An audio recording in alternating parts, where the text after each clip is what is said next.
सुप्रभात। उत्थान और पतन का रहस्य, यह हमारी आज की आध्यात्मिक चर्चा का विषय। उत्थान और पतन का रहस्य।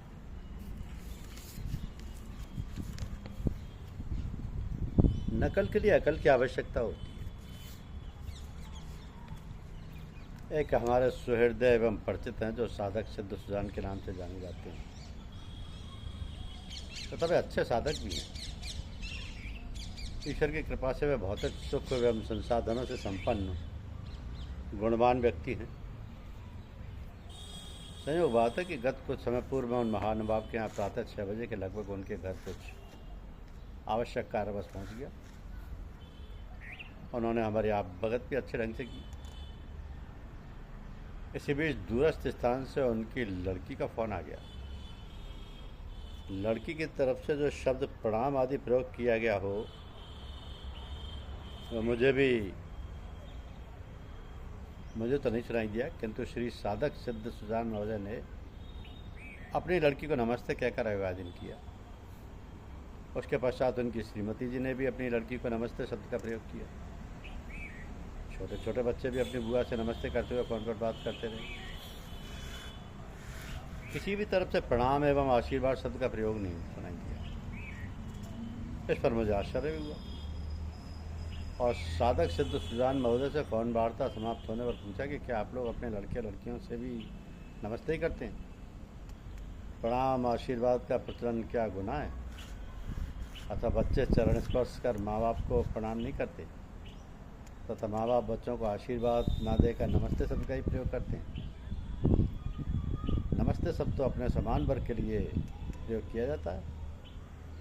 इस पर साधक सिद्ध सुजान महोदय बोले कि हमारे गुरुजी साहब जी महाराज भी नमस्ते शब्द का ही प्रयोग करते हैं। इस पर मैंने कहा, आपके गुरुजी महाराज अपने शिष्यों को शिष्य ना मानकर उन्हें मित्र रूप में मानकर नमस्ते करते होंगे, लेकिन क्या आपने अपने गुरु महाराज पर ध्यान दिया है कि जब वे नमस्ते करते हैं तो उनका दाहिना हाथ वरदान स्वरूप ऊपर उठा देता है। जब वरदान के रूप में दाहिना हाथ उठाते हैं तो उससे बढ़कर कोई आशीर्वाद है ही नहीं। क्या आपके अंदर ऐसी स्थिति है? इसलिए नकल करते समय भी अकल की आवश्यकता पड़ती है। माँ बाप का आशीर्वाद बच्चों के लिए बहुत ही लाभप्रद है। माता और बहनों का फर्ज होता है कि छोटे छोटे बच्चों को लालन पालन के साथ ये भी शिक्षा दें कि प्रातःकाल बच्चे अपने माता पिता के पैर छूकर प्रणाम किया करें। साथ ही भगवत नाम के लिए प्रेरणा पैदा करें। माताओं बहनों का फर्ज होता है कि प्रातःकाल उठकर सबसे पहले अपने सास ससुर पति का पैर छूकर प्रणाम करें, जिससे परिवार का वातावरण प्रेम व सुख में बना रहे। पति के माने मालिक हैं और बच्चों का संस्कार भी सुसंस्कारित होकर भगवत प्रेम में लीन रहे। माताओं व बहनों के लिए भी आवश्यक है कि केवल अपने पति का ही पैर छूकर प्रणाम करें, पर पुरुष का पैर छूकर प्रणाम करना निषेध है। माताएं व बहनें अपनी गरज से साधकों का पैर छूकर इस आशा से प्रणाम करती हैं कि उन्हें अच्छा आशीर्वाद मिलेगा, तो ये उनकी भूल है। श्री साहब जी महाराज अपने लेखों में व मौखिक रूप से कई बार जोर देकर कह चुके हैं कि माता व बहनों को अपने पति को प्रणाम पैर छूकर करना चाहिए, पर पुरुष का पैर ना छूएं। सद्विचारों का शुभारंभ हमेशा छोटे छोटे कदमों से होता है, इसलिए सर्वदा शास्त्र मर्यादा के अंदर ही नकल करते समय अकल का भी प्रयोग किया जाए तो ज़्यादा अच्छा होगा। गुरु जी महाराज कौन सी बात क्यों और कब करते हैं, ये हम लोगों की समझ के परे है। हमारे परम पूज्य साहब जी महाराज अपना पैर अपने ही साधकों को छूने से मना करते हैं, किंतु आजकल हमारे यहाँ के कुछ आचार्य महानुभाव अन्य भाइयों से अपने पैर छुआकर प्रणाम करवाना बड़े गर्व की बात समझते हैं। एक समय की बात है कि मुस्लिम संप्रदाय के कुछ लोग आपस में बैठकर आमोद प्रमोद में लीन थे, जिसमें उन्हीं के संप्रदाय के एक संत भी उसी में शामिल थे। कुछ लोगों ने इच्छा जाहिर की कि आज मिठाई खाई जाए। इस पर वो संत जी बोले, यदि मिठाई खाने की इच्छा है तो एक कागज़ पर कुछ शब्द लिखकर बोले कि देखो, सामने जो हवा का बवंडर उठा है उसी में एक कागज़ डाल दो। तो उनमें से एक लड़का उस कागज़ को लेकर बवंडर की तरफ चला, तो उसने रास्ते में ही पढ़ लिया कि पर्चे में क्या लिखा है। उस बवंडर में लड़के ने कागज़ पर डाल दिया और उसके तुरंत बाद मिठाई भरा हुआ थाल सामने हाजिर हो गया। सभी लोग मिठाई खाकर प्रफुल्लित हुए। कुछ समय पश्चात उस लड़के ने उस शब्द का प्रयोग करना चाहा। उन्हें हवा का बवंडर उठाई था कि उस लड़के ने वही शब्द कागज़ पर लिखकर बवंडर में डाल दिया। तुरंत बाद ही उस बवंडर ने लड़के को इतना अधिक झटका देकर पटक दिया कि उस लड़के का प्राणांत हो गया। इसके बाद कुछ लोगों ने उस संत महात्मा के यहाँ जाकर वृत्तांत सुनाया। तो संत जी बोले कि भाई उस लड़के ने गलत किया, नकल के लिए भी अकल की आवश्यकता होती है। जिस समय हमने कागज़ लिखकर डलवाया था उस समय उस बवंडर में उत्सव मनाया जा रहा था, जिससे वहाँ उपलब्ध मिठाई थाल में हम लोगों के पास भी आ गई।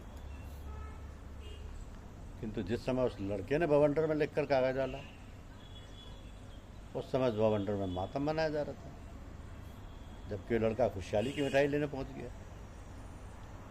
इसलिए उसके साथ ऐसा व्यवहार किया। इसलिए कहा जाता है कि संत महात्माओं की नकल नहीं करनी चाहिए। पता नहीं मैं किस परिस्थिति में कब कौन सा क्रियाकलाप अपने अवसर के अनुसार कर रहे हैं, उसको वही जानते हैं। इसलिए संत महात्माओं की नकल करना निषेध है। इसलिए कहा गया है कि नकल के लिए भी अकल की आवश्यकता होती है। जब उतने अकल नहीं है तो उनकी नकल क्यों की जाए। यदि अकल नहीं है तो नकल नहीं करनी चाहिए, यदि अकल है तो नकल की आवश्यकता ही नहीं है, तो नकल निषेध है। मनुष्य का प्राण जिन भाव संवेदनाओं के साथ गुथ जाता है उसी के अनुरूप उसकी विचारणाएँ और गतिविधियाँ चल पड़ती हैं। उत्थान और पतन का यही रहस्य है। आस्तिकता शुभ संस्कारों की जननी।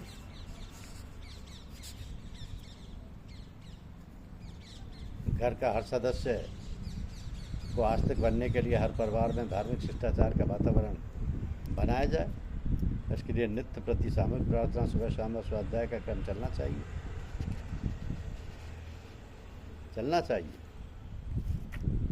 क्योंकि होवे जब संध्या काल निर्मल होके तत्काल अपना मस्तक झुका के करके तेरा ख्याल, तेरे दर पर आके बैठे सारा परिवार, भर दो झोली सबकी, तेरे पूरन भंडार।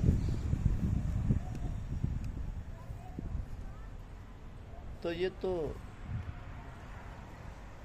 नकल नहीं करनी चाहिए, ये उद्देश्य बना लिया जाए।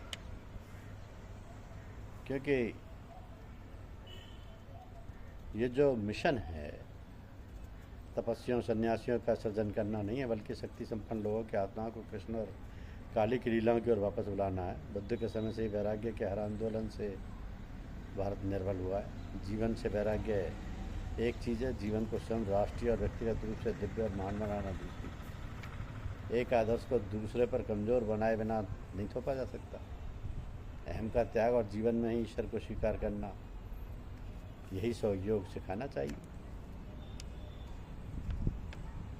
क्योंकि हम जो कुछ करते हैं यदि उसे ईश्वर को ही अर्पण करें और सब कुछ यही समझ कर करें कि हम जो कुछ कर रहे हैं वो उसी के लिए है, तो उसमें कर्तापन का अहंकार नहीं आता और काम करने में अंदर से तबीयत लगती है। जब मनुष्य समझ लेता है कि सब काम अपने प्रिय को ही अर्पित है, तब बेकार नहीं टाली जाती। इस स्थिति में हम सारे कार्य अपने इष्ट को प्रसन्न करने के लिए ही करते हैं। जो मनुष्य स्वयं चलना चाहेगा उसे मार्ग तो मिल ही जाएगा और पथ प्रदर्शक भी मिल जाएगा। मुख्य बात यह है कि निज कृपा का होना। निज कृपा होने से शेष कृपाएं,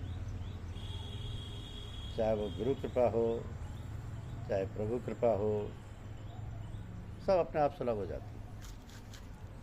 इसलिए मनुष्य को स्वयं चलना चाहिए, उसे मार्ग भी मिल जाएगा, पथ प्रदर्शक भी मिल जाएगा। निज कृपा करेंगे तो गुरु कृपा भी मिल जाएगी और प्रभु कृपा भी।